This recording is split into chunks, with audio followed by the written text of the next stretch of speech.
আসসালামু আলাইকুম রহমতুল্লাহি ওয়া বারাকাতুহু। এখন আসছি আমরা কোন জায়গায় আছি ভাই? জাদুকাটা নদী, জাদুকাটা নদী।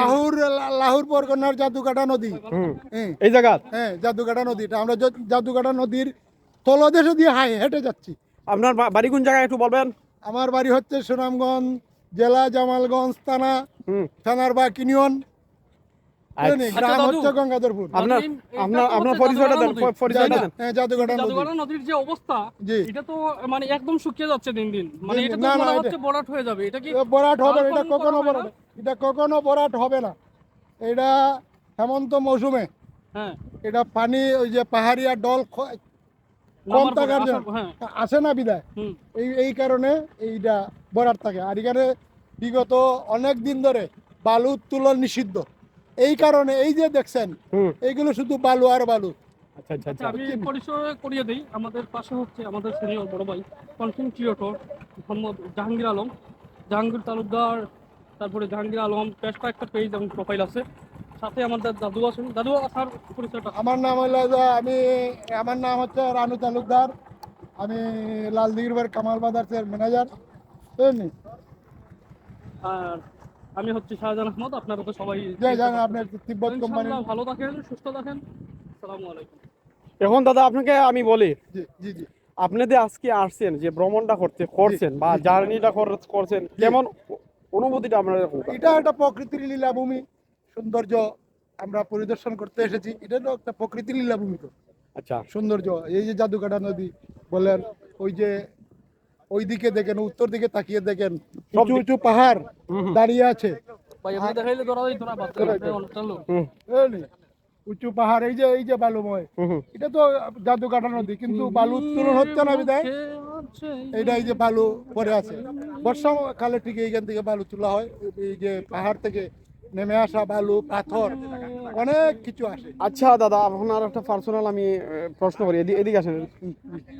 আপনার যে বর্তমানে যে অবস্থান করতেছেন কামাল ব্রাদার্সে না চাকরি ম্যানেজার, হ্যাঁ? জি। আপনার বাচ্চা কাচ্চা কয়জন? আমার এক ছেলে এক মেয়ে। বাচ্চা কাচ্চা কি কি করে? আমার বড় ছেলে ক্লাস 7-এ পড়ে, আর ছোট মেয়ে ক্লাস 4-এ পড়ে। হুম। আর আমার স্ত্রী বিগত 2 বছর আগে মৃত্যুবরণ করেছেন।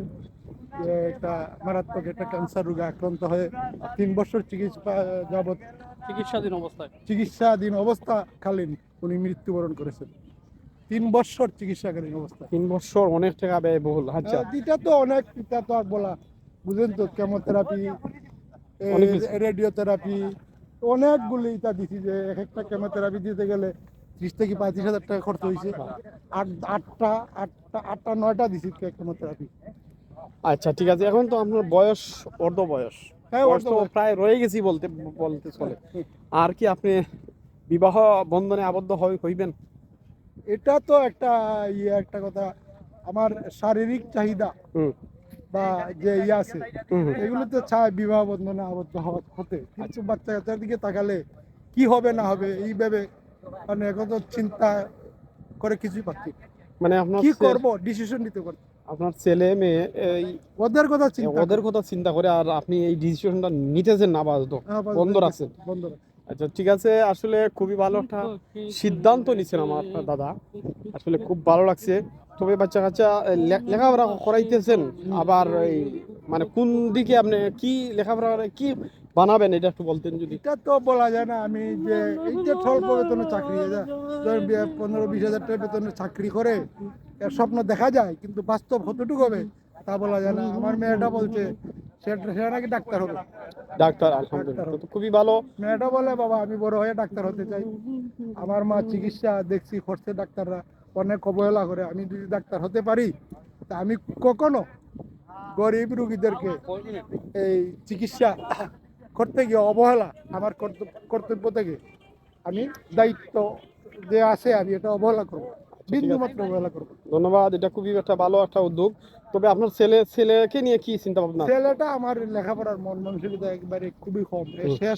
সে শুধু চায় বাবা একটা আমাকে দোকান দিয়ে দাও, আমি একটু বড় হই। আমি বলতেছি বড় হো বাবা, বড় হো, বড় হো বাবা, আমাকে একটা ব্যবসা দিয়ে দাও, ছোটখাটো একটা ব্যবসা দিয়ে দাও, আমি ব্যবসা করবো, আমি ব্যবসা করবো। এইটা খালি হ্যাঁ, তার শুধু টাকা নিয়ে নিতে এই যে পরে দেখা মতো যাওয়া যাইতো। অসংখ্য ধন্যবাদ আমার দাদা। অনেক দিন ধরে আমার খালি ফোনে আমার একটা ইন্টারভিউ নাও, আমার একটা এই লাইভ নাও, উনি লাইভ বলে, আসলে এটা লাইভ না, এটা লং ভিডিও বা ব্লগ বলে, ব্লগ ভিডিও। যাই হোক দাদার এই যে আমি ভিডিওটা আপনার নিলাম, আপনার অনুভূতিটা কি একটু বলবেন? আমি আপনাকে খুব ধন্যবাদ জানাই, আপনি আমার ভিডিও করার জন্য আপনাকে অসংখ্য অসংখ্য ধন্যবাদ।